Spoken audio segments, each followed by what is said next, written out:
જય શ્રી કૃષ્ણ. રાધે રાધે. મારી યુટ્યુબ ચેનલમાં તમારું હાર્દિક સ્વાગત છે. દર્શક મિત્રો, આજે આપણે સાંભળીશું કામિકા એકાદશીની વ્રત કથા. જો તમે પણ ભગવાન વિષ્ણુની કૃપા પ્રાપ્ત કરવા માંગતા હો તો વિડીયોને લાઈક કરી કોમેન્ટમાં જય શ્રી હરિ વિષ્ણુ ભગવાન અવશ્ય લખજો. અને જો ચેનલમાં નવા હોય તો ચેનલને સબસ્ક્રાઈબ અવશ્ય કરજો. ચાલો હવે આપણે એક એવી કથા સાંભળીએ જે તમારા હૃદયને ભક્તિથી ભરી દેશે. આ કથાને અંત સુધી જોજો, જેથી ભગવાનની કૃપા આપણા સૌ ઉપર બની રહે. માધવપુર નામના ગામમાં કેશવ નામનો યુવાન રહેતો હતો, જેનું જીવન શ્રી કૃષ્ણની ભક્તિમાં રંગાયેલું હતું. ગામના દરેક ઘરમાં ઠાકોરજીનો વાસ હતો, પણ કેશવના ઘરમાં તો ઠાકોરજી જાણે જીવંત હોય એમ રહેતા. બાળપણથી જ કેશવ ભક્તિમાં ડૂબેલો હતો.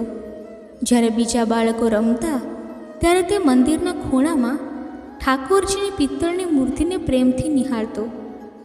જેની માતા, જે પોતે ધર્મપરાયણ હતી, તેને રમવાનું કહેતી, પણ કેશવની આંખો ઠાકોરજી પર ટકેલી રહેતી અને તે હળવેથી હસીને કહેતો, માં, ઠાકોરજી સાથે રમવામાં જ મને આનંદ આવે છે. મોટો થતાં તેની ભક્તિ ગાઢ બની. તે ફક્ત મૂર્તિ પૂજા નહોતો કરતો, પણ ઠાકોરજીને મિત્ર, સ્વામી અને સર્વસ્વ માનીને તેમની સાથે વાતો કરતો.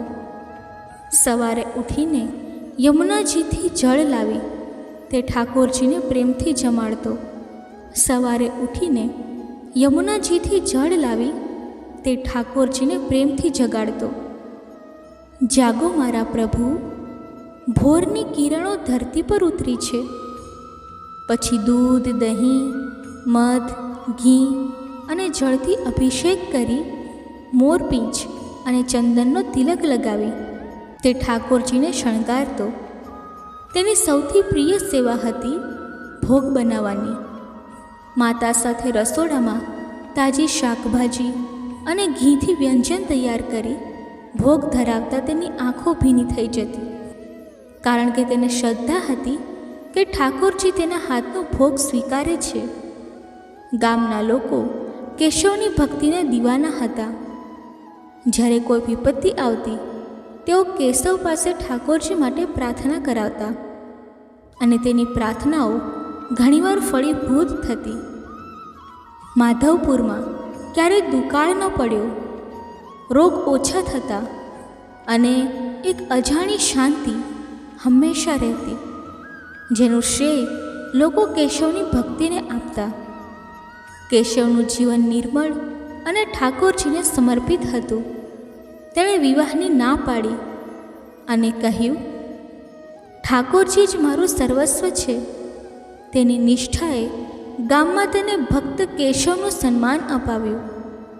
રાત્રે ભજન ગાતા તેને બાંસુરીની ધૂન સંભળાતી. સપનામાં ઠાકોરજી સજીવ રૂપે મળતા અને નાના નાના ચમત્કારો, જેમ કે દીવામાં તેલ જાતે ભરાઈ જવું, રૂ ક્યારે ઓછો ન થવો વગેરે તેની શ્રદ્ધાને વધારતા. કેશવનું જીવન સંતુષ્ટ હતું, કારણ કે તેને લાગતું કે તેણે ઠાકોરજીની સેવામાં જીવનનું પરમ લક્ષ્ય પામી લીધું છે.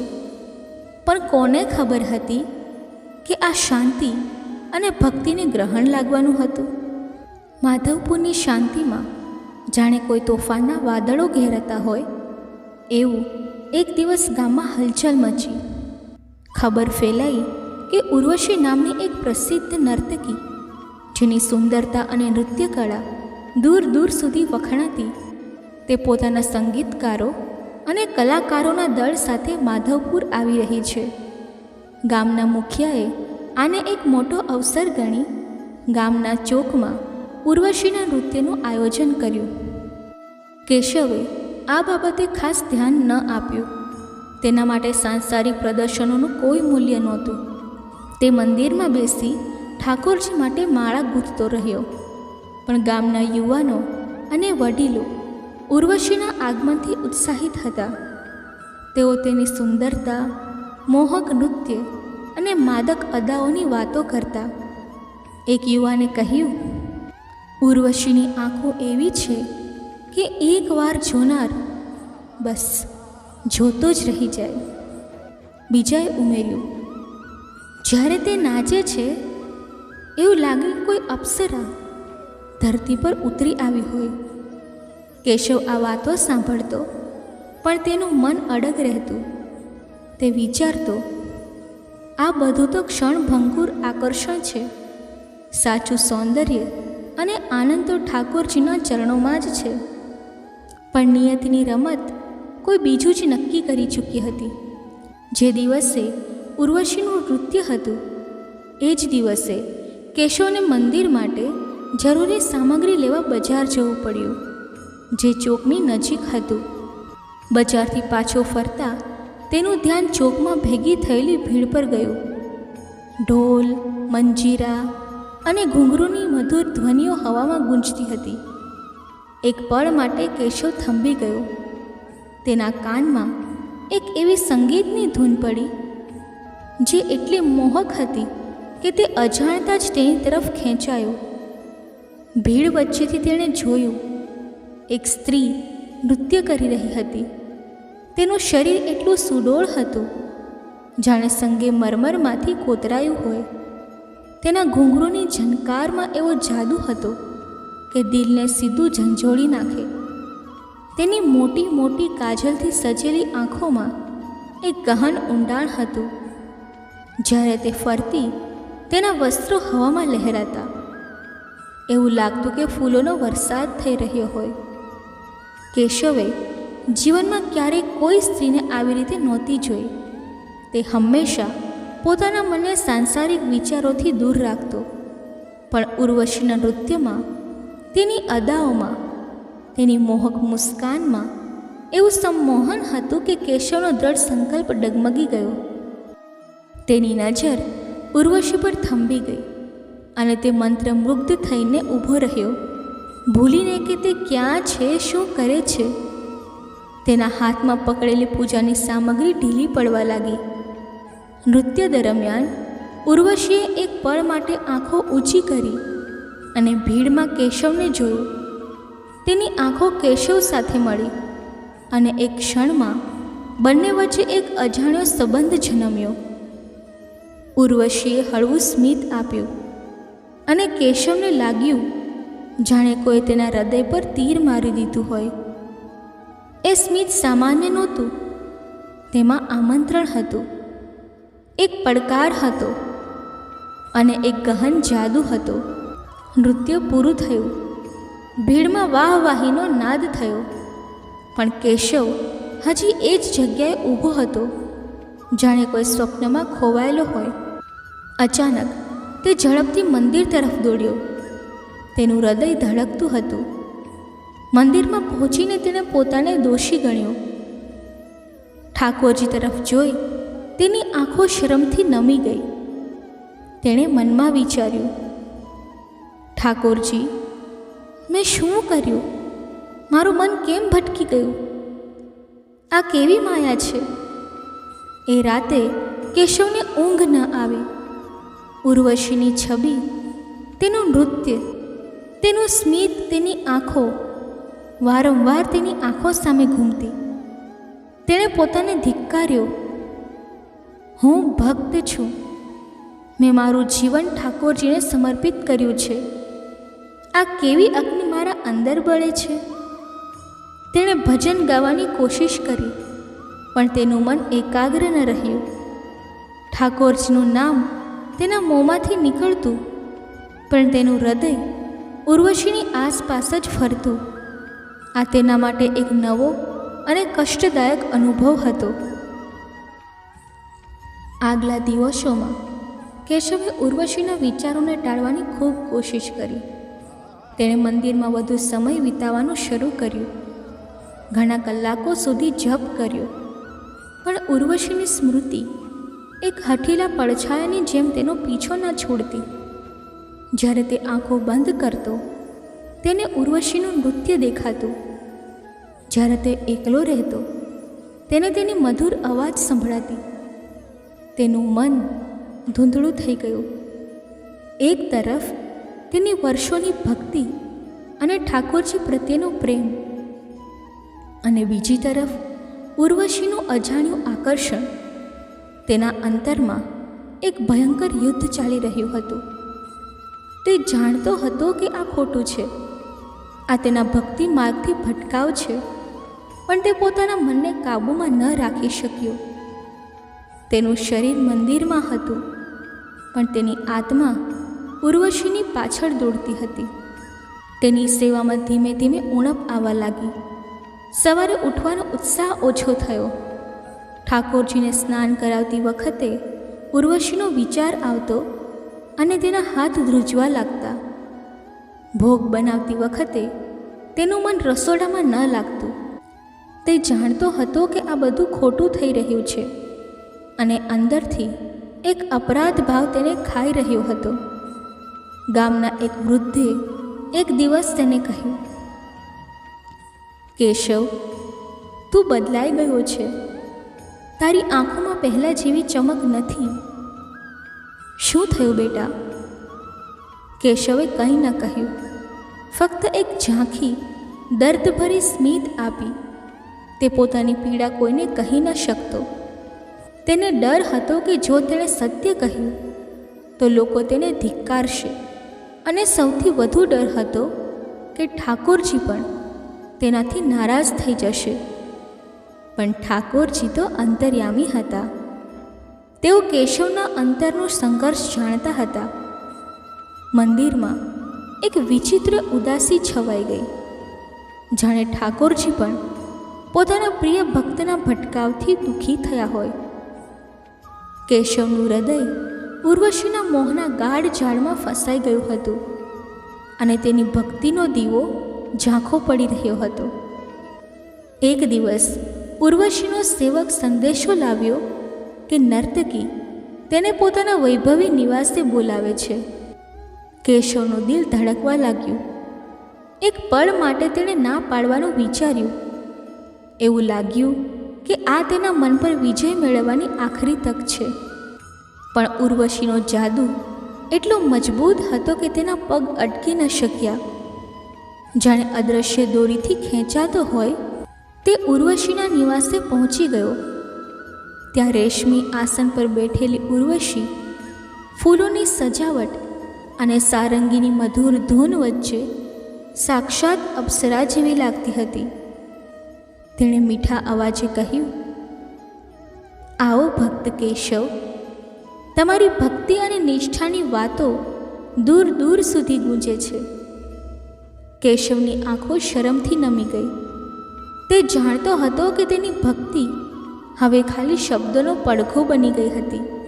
ઉર્વશીએ તેની આંખોમાં ઝળકતી લાલસાને ઝડપથી શોધી કાઢી. તેણે લોકોને પોતાના મોંમાં બાંધવાની કળામાં નિપુણ કેશવને પ્રશંસાથી ભરમાવ્યો અને ધીમે ધીમે તેના જાળમાં ફસાવ્યો. જીવન ફક્ત ભક્તિથી નથી ચાલતું કેશવ, તેણે કહ્યું. તેમાં સૌંદર્યની લહેરો, આનંદની ઊંડાઈઓ અને પ્રેમના રંગો પણ છે. શું તે આ રંગોને ક્યારેય નજીકથી સ્પર્શ્યા છે? આ શબ્દો કેશવના હૃદયમાં તીરની જેમ ખૂચ્યા. તે રાત ઉર્વશી પાસે જ રોકાયો. સવારે જ્યારે ઠાકોરજીની સેવાની યાદ આવી, તેના હૃદયમાં એક તીવ્ર દર્દ ઉઠ્યું. તે ભાગવા માંગતો હતો, પણ ઉર્વશીએ તેનો હાથ પકડી મધ જેવા મીઠા અવાજે કહ્યું, ક્યાં જાઓ છો કેશવ? હજી તો પ્રેમની સવાર થઈ છે. કેશવનું મન ડગમગ્યું. એક તરફ ઠાકોરજીની સેવા અને કર્તવ્ય, બીજી તરફ ઉર્વશીનું મોહક આમંત્રણ. તેના અંતરમાં યુદ્ધ છેડાયું. આ વખતે મોહની શક્તિ ભક્તિ પર ભારે પડી. કેશવે ઠાકોરજીને, મંદિરને અને પોતાની વર્ષોની નિષ્ઠાને ત્યજી દીધા. એ સવારે માધવપુરનું મંદિર અંધકારમાં ડૂબી ગયો. સૂરજ ઉગ્યો પણ ઠાકોરજીને ન કોઈ જગાડનાર હતું, ન સ્નાન કરાવનાર, ન ભોગ ધરાવનાર. ગામના લોકો મંદિરની બહાર ચિંતામાં ડૂબેલા હતા. એક બાળક રડવા લાગ્યું. ઠાકોરજીને હવે કોણ જગાડશે? ધીમે ધીમે ખબર ફેલાઈ કે કેશવ હવે મંદિર નથી આવતો, તે ઉર્વશી સાથે રહેવા લાગ્યો છે. ગામમાં હાહાકાર મચી ગયો. જે લોકો કેશવની ભક્તિનું ગૌરવ કરતા હતા તેઓ હવે તેને ધિક્કારવા લાગ્યા. એક વૃદ્ધે ગુસ્સામાં કહ્યું, આ કેવો ભક્ત! એક નર્તકી પાછળ પોતાની ભક્તિ વેચી દીધી. એક સ્ત્રીએ આંસુ સારતા કહ્યું, ઠાકોરજીએ આના પર કેટલી કૃપા કરી અને આણે તેમને જ છોડ્યા. મંદિરમાં ધૂળની ચાદર ચડવા લાગી. દીવો બુઝાઈ ગયો અને માધવપુરની શાંતિ જાણે તેની આત્મા ગુમાવી બેઠી. કેશવ ઉર્વશીની ઝળહળતી દુનિયામાં ખોવાઈ ગયો. એક એવી દુનિયા જ્યાં વાસના, ક્ષણિક સુખ અને ભૌતિક આકર્ષણનું રાજ હતું. શરૂઆતમાં તેને લાગ્યું કે તેણે પરમ આનંદ પામી લીધો. ઉર્વશીનું સૌંદર્ય, તેનું નૃત્ય, તેનો કથિત પ્રેમ, આ બધું જ તેને સર્વસ્વ લાગ્યું. ઠાકોરજીની યાદ તે ટાળવા માંગતો, કારણ કે તે યાદ તેને અપરાધ ભાવથી ભરી દેતી. તેણે પોતાને સમજાવ્યું, મને પણ જીવનનો આનંદ લેવાનો અધિકાર છે. પણ આ ફક્ત આત્મછળાવો હતો. અંદરથી એક ખાલીપણું તેને કોરી ખાતું હતું. ઉર્વશીનો નિવાસ જે પહેલાં સ્વર્ગ જેવો લાગતો, હવે એક પાંજરું બની ગયો. કેશવે પોતાની વર્ષોની બચત, સખત મહેનતથી કમાયેલી સંપત્તિ, ઉર્વશીના મોંઘા આભૂષણો, વૈભવી વસ્ત્રો અને વિલાસી જીવનની માંગણીઓ પાછળ લૂંટાવી દીધી. તેને લાગતું કે તે ઉર્વશીનો પ્રેમ જીતી રહ્યો છે, પણ ઉર્વશીએ તેને ફક્ત ધનાઢ્ય પ્રશંસક તરીકે જ જોયો, સાચા પ્રેમી તરીકે નહીં. જેમ જેમ કેશવનું ધન ખૂટવા લાગ્યું, ઉર્વશીનો વ્યવહાર બદલાવા લાગ્યો. તેની મોહક સ્મિત ઝાંખી પડી. અવાજમાં મીઠાશની જગ્યાએ ઝૂંઝલાહટ આવી. એક દિવસ તેણે ગુસ્સાથી કહ્યું, કેશવ, તું કામ કેમ નથી કરતો? આ ઘર તારા પૈસા વિના નથી ચાલતું. કેશવ સ્તબ્ધ થઈ ગયો. ઉર્વશી માટે તેણે સઘળું છોડ્યું અને હવે તે તેને બોજ ગણતી હતી. ગામમાં કેશવની પ્રતિષ્ઠા ધૂળમાં મળી ગઈ. જે લોકો તેને ભક્ત કેશવ કહેતા, તેઓ હવે તેનાથી મોં ફેરવી લેતા. બાળકો તેને જોઈ ભાગતા. કેશવ એકલો પડી જતો. ના ઇજ્જત, ના ધન, ના આત્મસન્માન. એક રાત જ્યારે ઉર્વશી બીજા ધનાઢ્ય સાથે હસીને વાતો કરતી હતી, કેશવનું હૃદય ફાટી પડ્યું. તેને લાગ્યું કે તે હવે આ દુનિયામાં નથી રહી શકતો. તેણે ચૂપચાપ ઉર્વશીનો નિવાસ છોડ્યો. ના પૈસા, ના સામાન, ફક્ત એક તૂટેલી આત્મા સાથે. તેના પગ આપોઆપ માધવપુર તરફ વળ્યા, પણ તેના મનમાં ડર હતો. ગામવાળા તેને સ્વીકારશે નહીં અને ઠાકોરજીનું અપમાન કરનાર તેને કેવી રીતે માફ કરશે? પણ તેની પાસે બીજો કોઈ રસ્તો નહોતો. તે ફક્ત ઠાકોરજી પાસે ક્ષમા માંગવાનો એક અંતિમ અવસર ઈચ્છતો હતો. કેશવનું હૃદય ઉર્વશીના મોહના ઝેરથી ઘવાયેલું હતું અને તેની આત્મા તૂટેલી નિસહાય બની ગઈ હતી. રાતના ગાઢ અંધકારમાં ચંદ્રના ઝાંખા પ્રકાશે નહાતું માધવપુરનું મંદિર દેખાતું હતું. કેશવ ધૂળથી ખરડાયેલા વસ્ત્રોમાં થાકેલા પગે મંદિરના દ્વાર સુધી આવ્યો. દ્વાર બંધ હતું, જાણે ઠાકોરજીએ પોતે તેનાથી મોં ફેરવી લીધું હોય. એવું લાગ્યું. તેની આંખો આંસુથી ભરાઈ ગઈ. તે દ્વાર પાસે ઢળી પડ્યો, હાથ જોડી રડવા લાગ્યો. હે ઠાકોરજી, મેં તમારી સેવા છોડી, તમારું નામ ડૂબાવ્યું, મારા ગામની શાંતિ ખોવાઈ ગઈ અને હું તમારો ભક્ત એક પાપી બની ગયો. મને માફ કરો પ્રભુ, મને એક તક આપો. તેના આંસુઓ ધૂળમાં પડતા હતા અને તેનો અવાજ રાતના સન્નાટામાં ગૂંજતો હતો. ગામના થોડા લોકો જેઓ રાતે ચોકમાં બેઠા હતા આ દ્રશ્ય જોઈ રહ્યા, પણ કોઈ નજીક ના આવ્યું. તેઓની આંખોમાં હજી ગુસ્સો હતો. સૂરજની પ્રથમ કિરણે મંદિરના શિખરને સ્પર્શ્યું અને જાણે ઠાકોરજીએ કેશવની પ્રાર્થના સાંભળી લીધી. કેશવે હિંમત એકઠી કરી અને નાના બાજુના દ્વારથી મંદિરમાં પ્રવેશ્યો, જે રાતભર ખુલ્લું હતું. જાણે ઠાકોરજીએ તેના પાપી ભક્ત માટે રસ્તો ખુલ્લો રાખ્યો હોય. અંદરનું દ્રશ્ય જોઈ તેનું હૃદય ફાટી પડ્યું. ઠાકોરજીની મૂર્તિ ધૂળથી ઢંકાયેલી હતી. કરોળિયાના ઝાડા ચારે બાજુ ફેલાયેલા હતા. સૂકાયેલા ફૂલોની માળાઓ અને દીવો ઓલવાઈને તેના પર ધૂળ લાગી ગઈ હતી. હે પ્રભુ, મેં તમને આ હાલમાં છોડ્યા? કેશવના આંસુઓ વધુ તીવ્ર થયા. તેણે ઝડપથી મંદિરની સફાઈ શરૂ કરી.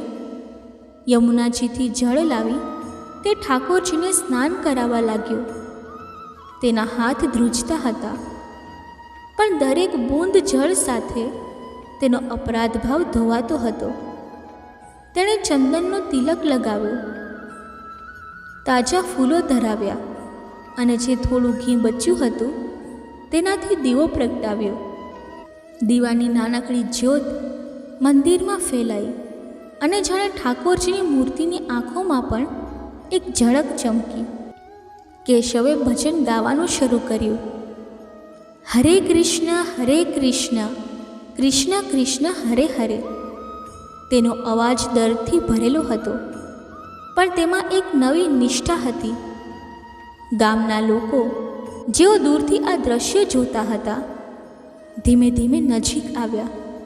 તેઓની આંખોમાં હજી શંકા હતી, પણ કેશવના આંસુ અને તેની પ્રાર્થનામાં એવી શક્તિ હતી કે તેમના હૃદયો ઓગળવા લાગ્યા.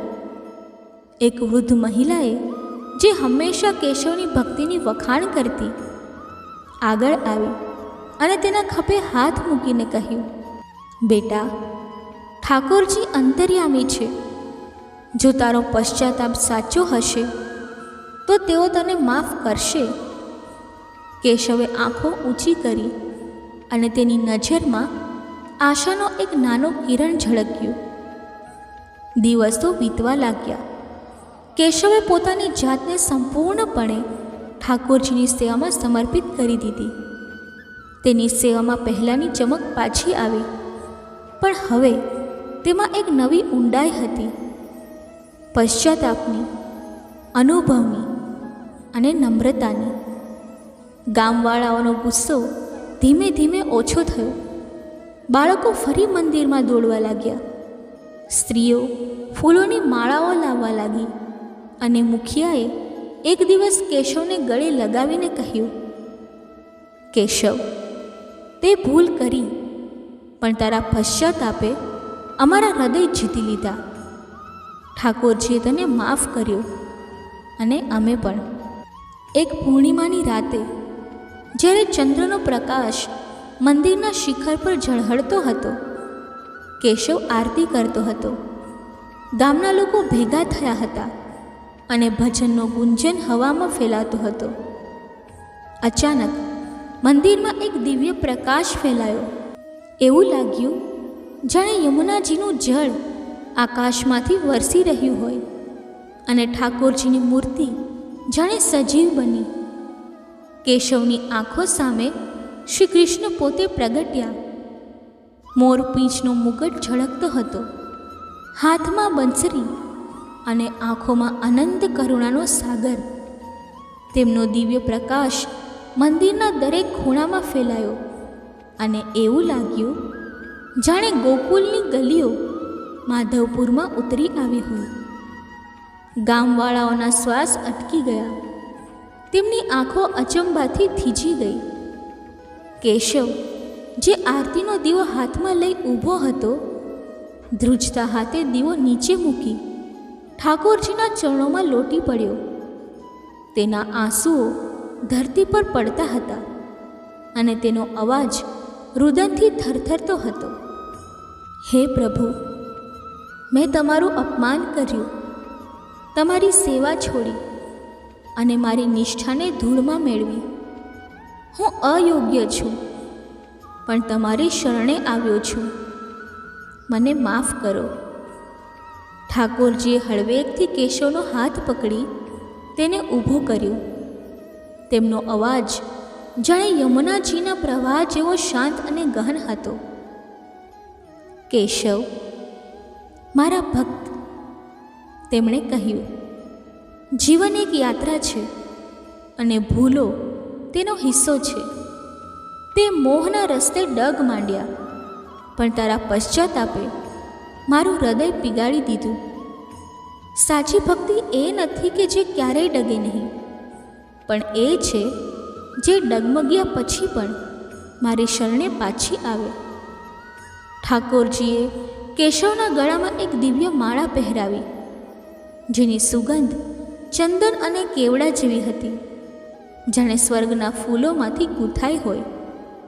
તે માળાનો સ્પર્શ થતાં કેશવનું હૃદય હળવું થઈ ગયું, જાણે વર્ષોનો અપરાધ ભાવ એક ક્ષણમાં ધોવાઈ ગયો.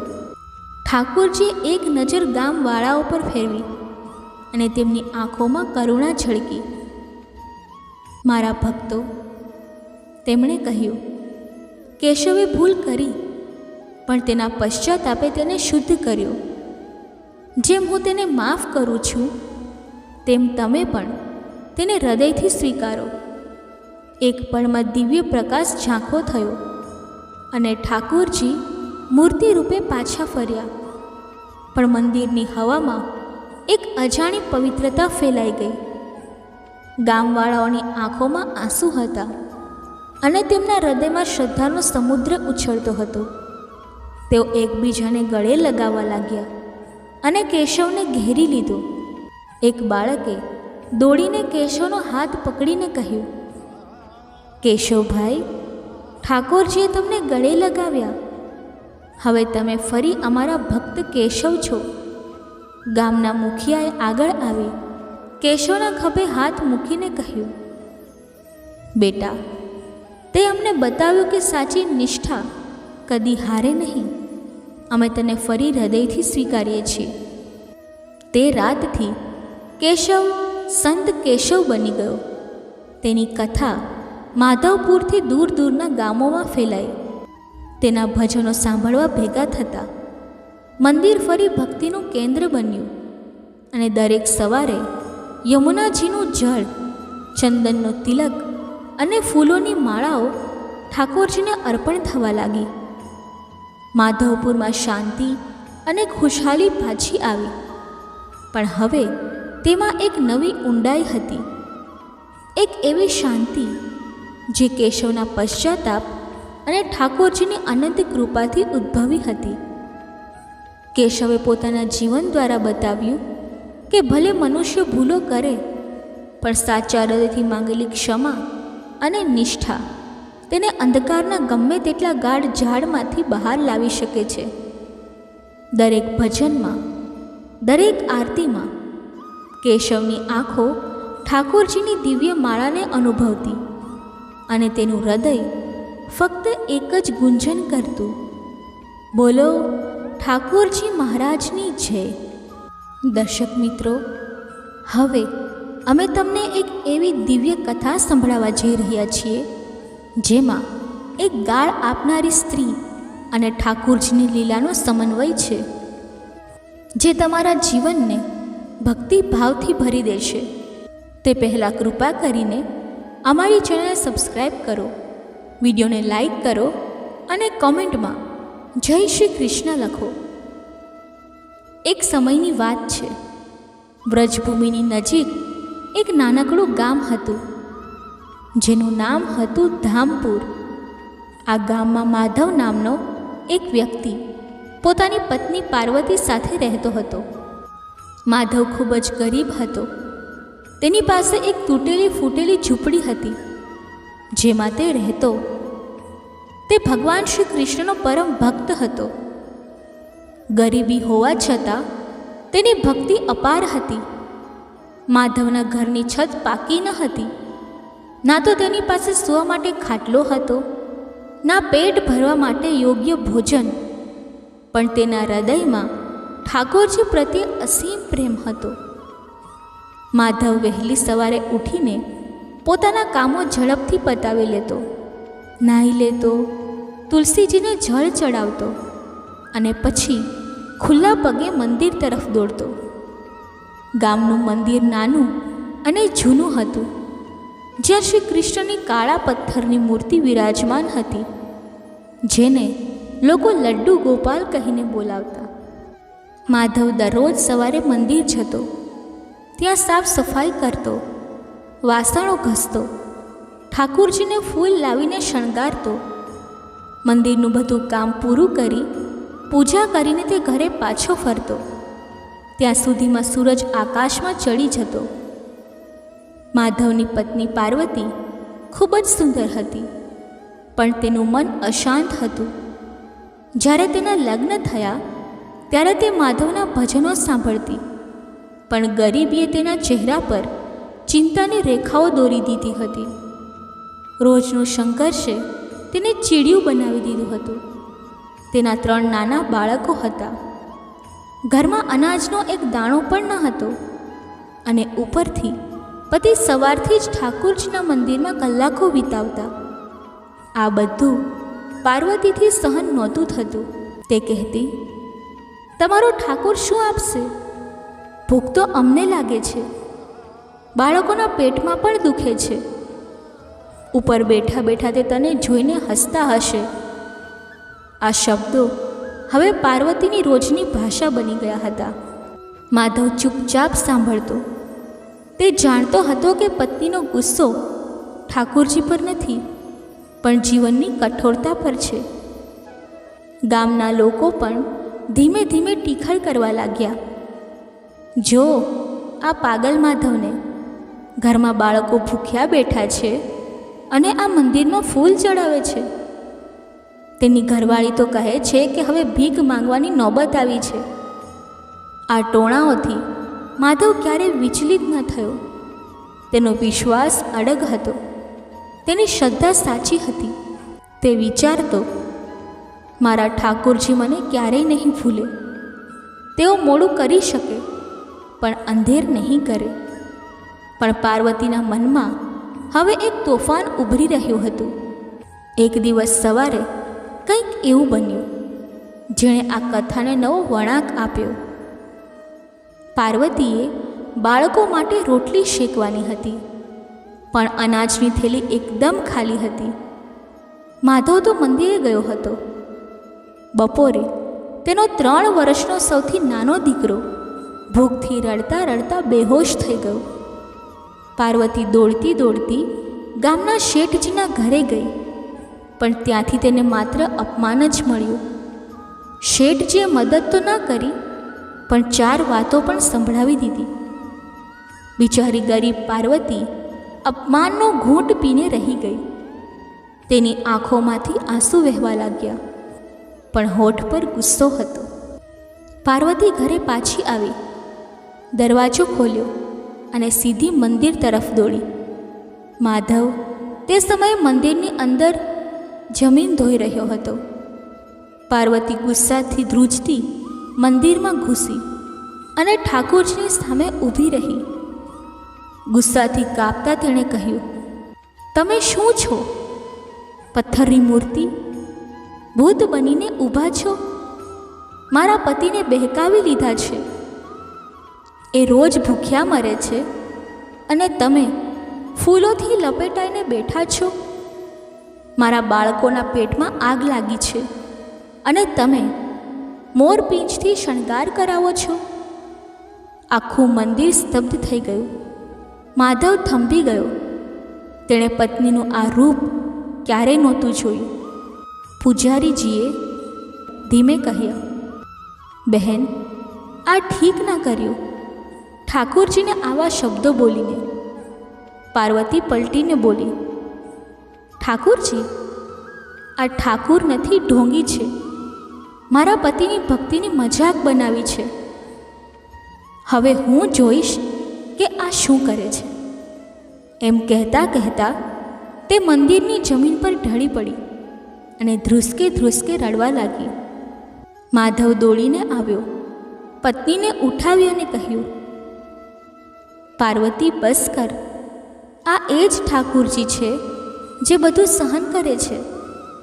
તારે જે બોલવું હોય તે બોલ, પરંતુ આ તારા પણ છે. તે જ બળે મંદિરના દીવા આપોઆપ બુઝાઈ ગયા, ઘંટડીઓ આપોઆપ વાગવા લાગી અને લડ્ડુ ગોપાલની મૂર્તિમાંથી એક આંસુનું ટીપું ટપક્યું. બધા ભક્તોએ જોયું કે ઠાકોરજી રડી પડ્યા. પૂજારીનો ચહેરો પીળો પડી ગયો. તેમણે માધવને કહ્યું, માધવ, આ કોઈ સામાન્ય ઘટના નથી. ઠાકુરજીએ તારી વાત સાંભળી લીધી છે. બહેન, હવે કાં તો તું નાશ પામશે, નહીં તો એવું કંઈક બનશે જેની તે ક્યારેય કલ્પના પણ નહીં કરી હોય. પાર્વતીની ચીસો મંદિરની દરેક દિવાલમાં સમાઈ ગઈ. તે ચીસ હવે માત્ર એક સ્ત્રીની હતાશા ન હતી, પણ તે વિશ્વાસ પરનો સવાલ હતો જે યુગોથી અસંખ્ય ભક્તો રાખતા આવ્યા છે. લડ્ડુ ગોપાલની કાળી મૂર્તિ એક ટક પાર્વતીને નિહાળતી હતી. આંખોમાં હજુ આંસુ હતા. ભીડ ચૂપ હતી અને માધવ એકદમ શાંત ઊભો હતો. પાર્વતીનો ગુસ્સો સિસકારામાં બદલાઈ ગયો હતો, પણ તે દિવસે કંઈક તૂટી ગયું હતું અને કંઈક બનવાનું પણ શરૂ થયું હતું. ગામ બે ભાગમાં વહેંચાઈ ગયું. એક તરફ તે લોકો હતા જેઓ પાર્વતીને દોષ આપતા હતા. આ શું અધર્મની વાત છે? આ સ્ત્રી ભગવાનને ગાળો આપે છે. હવે કોઈ સંકટ આવશે તો એમ નહીં કહેવું કે અમે ચેતવ્યા નથી. બીજી તરફ એવા લોકો હતા જેઓ માધવની દશા જોઈને સહાનુભૂતિ રાખતા હતા. બિચારો એટલું સહન કરે છે તો પણ ભગવાન નારાજ છે. કદાચ ભગવાન ખરેખર પથ્થર બની ગયા છે. એક નાનકડું ગામ હતું, પણ લાગણીઓ તોફાની બવંડર બની ગઈ હતી. તે રાતે પાર્વતી ઘરમાં ચૂપચાપ બેઠી રહી. માધવે રોટલીનો ટુકડો લાવીને રાખ્યો, પણ પાર્વતીએ કશું ખાધું નહીં. માધવે કહ્યું, પાર્વતી, તું મારાથી નારાજ છે? પાર્વતી બોલી, ના, હું તમારાથી નારાજ નથી. હું મારી જાતથી નારાજ છું. તેણે ધીમેથી કહ્યું, હું રોજ તમારી પાસે ફરિયાદ કરતી હતી અને હવે મેં જે કહ્યું તે બધું શું તે સાંભળતા હતા? માધવે હસીને કહ્યું, એ બધું સાંભળે છે પાર્વતી, પણ જવાબ ત્યારે આપે છે જ્યારે આપણે ધીરજ હારી જઈએ. આજે તે જે કહ્યું તે તારી પીડા હતી, પણ હવે જો તેનો જવાબ જરૂર આવશે. એ રાતે જ્યારે પાર્વતી સૂઈ ગઈ ત્યારે તેને એક સ્વપ્ન આવ્યું. તે સોનેરી મેદાનમાં ઊભી હતી. સામે શ્રી કૃષ્ણ ઊભા હતા, પીળા પીતાંબરમાં, હાથમાં બાંસુરી, માથા પર મોરપીંછ, પણ તેમની આંખોમાં ઉદાસી હતી. શ્રી કૃષ્ણએ પાર્વતીને કહ્યું, તે મને ધિક્કારી? પાર્વતી કાંપતા બોલી, પ્રભુ, મેં આ બધું ગુસ્સામાં કહ્યું હતું. હું મૂર્ખ છું. શ્રી કૃષ્ણે મુસ્કુરાતા કહ્યું, ના, પણ તારા શબ્દોએ મારી મૂર્તિને પણ હચમચાવી દીધી. તારા આંસુ સાચા હતા. હવે હું મારો જવાબ આપીશ. સવારે પાર્વતી ઉઠી ત્યાં જ પાડોશણે બૂમ પાડી, અરે પાર્વતી, જરા બહાર આવીને જો કોણ આવ્યું છે. પાર્વતી બહાર આવી તો જોયું કે તેના આંગણામાં એક બળદગાડું ઊભું હતું. ગાડામાં ઘઉંની બોરીઓ, ચોખા, દાળ અને ગોળના પેકેટો હતા. ગાડી હાંકનારે કહ્યું, શેઠ હરિદાસજીએ મોકલ્યું છે. કહ્યું છે કે માધવની ભક્તિથી પ્રસન્ન થઈને મોકલે છે.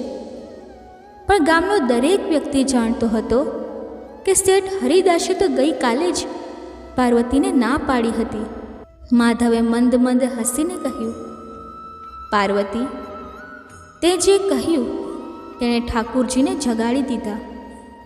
તે દિવસે સાંજે જ્યારે માધવ મંદિર પહોંચ્યો, તે મૂર્તિ સામે બેઠો, ત્યાં જ એક વિચિત્ર ઘટના બની.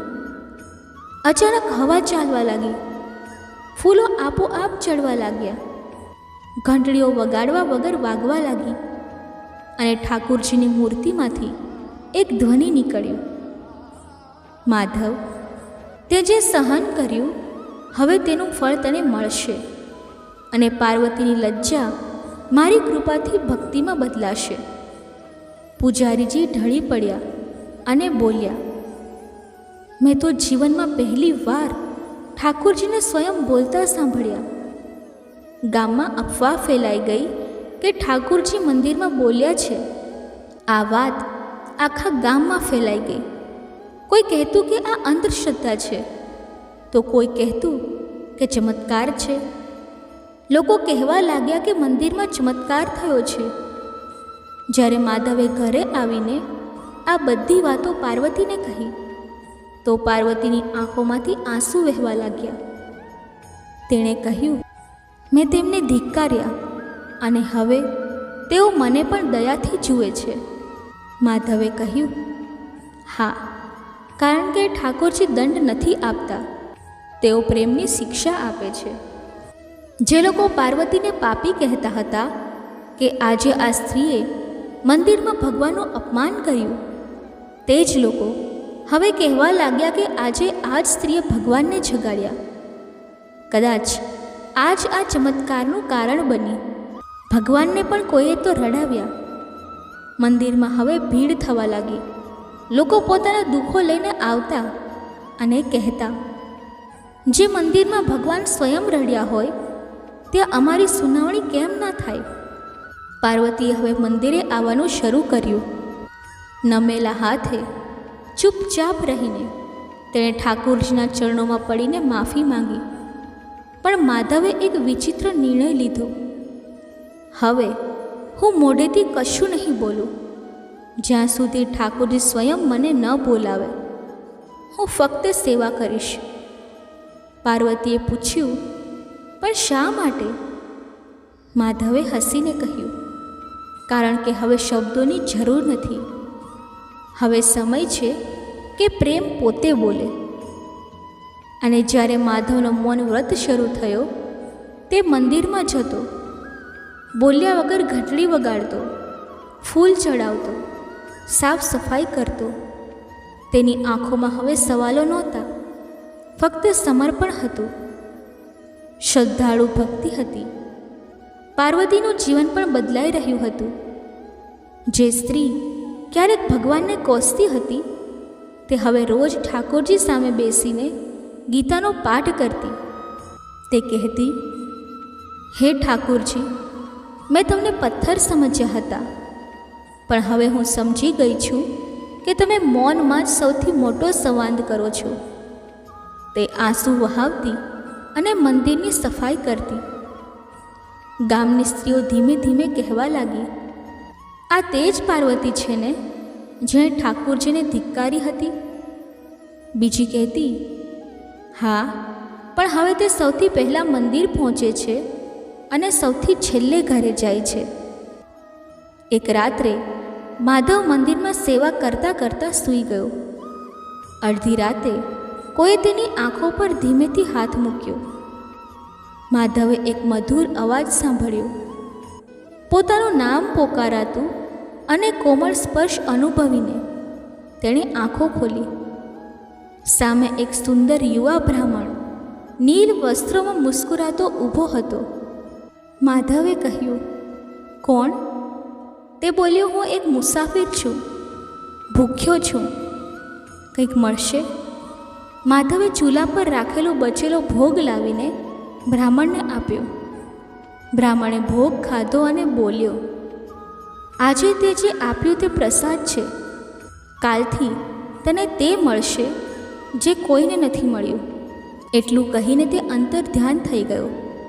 સવારે પૂજારી મંદિરે પહોંચ્યા તો તેમની આંખો ફાટી રહી ગઈ. ઠાકુરજીની મૂર્તિ મુસ્કુરાતી હતી. જે મૂર્તિની આંખો અત્યાર સુધી પથ્થરની હતી તેમાં હવે જીવન ઝળકતું હતું. ગામમાં ફરી ખબર ફેલાઈ કે ભગવાન મુસ્કુરાયા છે, ઠાકુરજી પ્રસન્ન છે. લોકો દોડતા દોડતા મંદિરે આવવા લાગ્યા, કારણ કે આવી વાતો ઝડપથી ફેલાય છે. પાર્વતી ત્યાં બેઠી હતી. તેની આંખોમાંથી આંસુ વહેતા હતા. તે વિચારતી હતી, જેને મેં ધિક્કાર્યો તે હજી મને જોઈને મુસ્કુરાય છે. તે દિવસે બપોરે એક બળદગાડું આવ્યું. તેમાં અનાજની બોરીઓ, નવા વસ્ત્રો અને લિફાફો હતો. લિફાફામાં એક પત્ર હતો જેમાં લખ્યું હતું, આ ગામનું પુણ્ય જાગી ગયું છે. આ બધું ઠાકોરજીની કૃપાથી મોકલવામાં આવે છે. જ્યાં સુધી માધવ સેવા કરતો રહેશે દર મહિને આ મળશે. મોકલનારનું કોઈ નામ નહોતું. ગામના લોકો આશ્ચર્યચકિત થઈ ગયા કે આ કોણે મોકલ્યું અને ક્યાંથી મોકલ્યું. આનો મતલબ ઠાકોરજી જ કરી રહ્યા છે. સાંજે આરતીના સમયે અચાનક મંદિરમાં એક તેજસ્વી પ્રકાશ થયો. મૂર્તિ સામે એક સોનેરી દીવો પ્રગટ્યો. જે દીવો પ્રગટાવવામાં આવ્યો ન હતો. પૂજારીજીએ કાંપતા કહ્યું, આ તો શુદ્ધ ચમત્કાર છે. હવે ઠાકોરજીનું મંદિર તીર્થ બની ગયું. દૂર દૂરથી લોકો આવવા લાગ્યા. જ્યારે લોકો પૂછતા કે ચમત્કાર કેવી રીતે થયો, તો ગામના લોકો જવાબ આપતા, અમારા ગામને એક સ્ત્રીના ક્રોધે અને એક ભક્તના મૌન પ્રેમે ભગવાનને જગાડ્યા. ઠાકોરજીનું મંદિર હવે ચમત્કારોનું કેન્દ્ર બની ગયું હતું. જ્યાં ક્યારેક ભગવાનને ધિક્કારવામાં આવ્યા હતા ત્યાં હવે રાત્રે ભજનો થતા. દિવસે અન્નક્ષેત્ર ચાલતું અને ફૂલોની વર્ષા થતી. પાર્વતી અને માધવ બંને મંદિરના ખૂણામાં બેસીને ફક્ત સેવા કરતા. લોકો કહેતા, અહીં હવે ઠાકોરજી રહે છે, મૂર્તિ નહીં. સ્વયં શ્રી કૃષ્ણ રહે છે. પણ એક દિવસ ગામનો એક ભણેલો યુવક આવ્યો અને બોલ્યો, મૂર્તિમાં ભગવાન પ્રગટ થવું એ ફક્ત મનનો ભ્રમ છે. ભગવાન ક્યાં મૂર્તિઓમાં પ્રગટ થાય છે? તેણે મૂર્તિ સામે જોઈને કહ્યું, જો ભગવાન છે તો પોતે બોલે. આ સાંભળીને આખું મંદિર સ્તબ્ધ થઈ ગયું. પાર્વતી આ સાંભળીને કાંપી ગઈ. માધવ આગળ આવ્યો અને બોલ્યો, ઠાકોરજી, હવે મારાથી નથી સહેવાતું, તમે જ બોલો. રાતના ત્રીજા પહોરે મંદિરમાં ઘંટડીઓ આપોઆપ વાગવા લાગી. ફૂલોની વર્ષા થવા લાગી. મૂર્તિમાંથી એક દિવ્ય પ્રકાશ નીકળ્યો. એક તેજસ્વી રૂપ પ્રગટ્યું. નીલ વસ્ત્ર, મોર મુકુટ, પીતાંબર, હાથમાં બાંસુરી. આખા ગામમાં એક સાથે હાથ લગાવ્યા વગર શંખ વાગવા લાગ્યા. ગામના લોકોએ આંખો વડે જોયું કે ભગવાન પ્રગટ થયા છે. ઠાકોરજી બોલ્યા, જ્યાં ભક્ત ભાવ આપે છે ત્યાં હું પ્રગટ થાઉં છું. હું પથ્થર નથી, પ્રેમમાં રહું છું. ભણેલો યુવક જે સવાલ કરતો હતો તે બેહોશ થઈને ઢળી પડ્યો. હોશ આવ્યો ત્યારે તે રડતો રહ્યો અને બોલ્યો, હે ભગવાન, મને માફ કરો. ઠાકોરજીએ પ્રગટ રૂપે કહ્યું, હવે આ ગામને મારું ધામ બનાવો. અહીંથી કોઈ ભૂખ્યો ન જાય. અને આ મંદિર હવે ફક્ત ઈંટોનું નહીં, ભક્તિનું સ્તંભ બનશે. પાર્વતી અને માધવે કહ્યું, પ્રભુ, અમારે શું કરવું? શ્રી કૃષ્ણએ મુસ્કુરાતા કહ્યું, હવે તમે બંને મારી કથા કહો. જેણે મને ગાળો આપી અને છતાં પણ મેં તેને અપનાવી, તેની કથા સંભળાવો.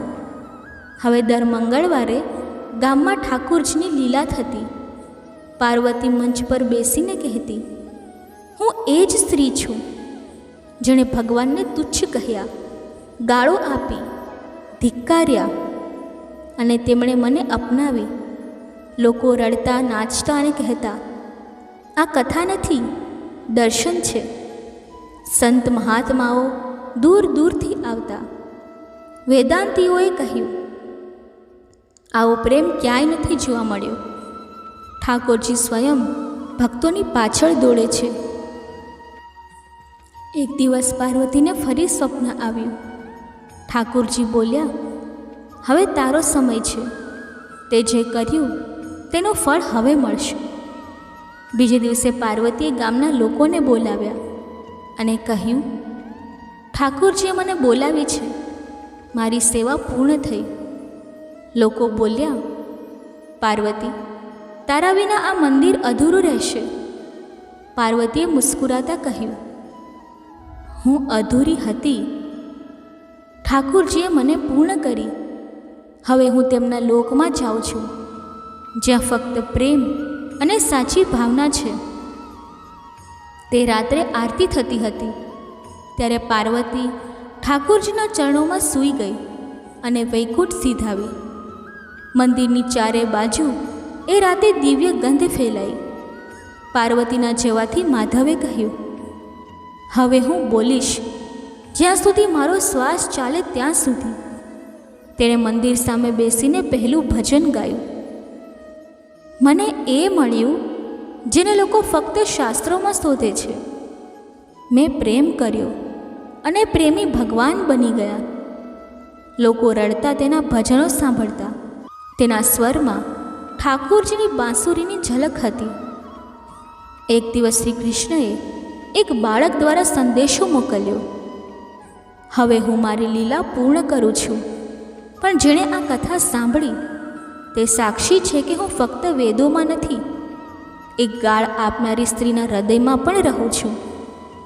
જે આ કથાને મનથી સાંભળશે, સમજશે, વહેંચશે, તે પણ મારા ધામનો અધિકારી બનશે. તો મિત્રો, શ્રી કૃષ્ણ ભગવાને એક ગાળ આપનારીને દર્શન આપ્યા, તેને પોતાના ધામમાં લઈ ગયા. કેટલું પુણ્ય મળ્યું તેને! હે કૃષ્ણ ભગવાન, જેમ તમે ગાળથી પ્રગટ થયા તેમ અમારા મનની ભાવના, અમારી સાચી શ્રદ્ધા અને અમારી પૂજા અર્ચના સ્વીકારો. અમને પણ દર્શન આપો અને જેઓ આ કથા સાંભળી રહ્યા છે તેમને પણ દર્શન આપો. બોલો કૃષ્ણ કનૈયા લાલ કી જય. દર્શક મિત્રો, કથા બોલતી વખતે જો મારાથી કોઈ ભૂલ થઈ હોય તો હું ક્ષમા માંગુ છું અને આશા રાખું છું કે તમને આ કથા પસંદ આવી હશે.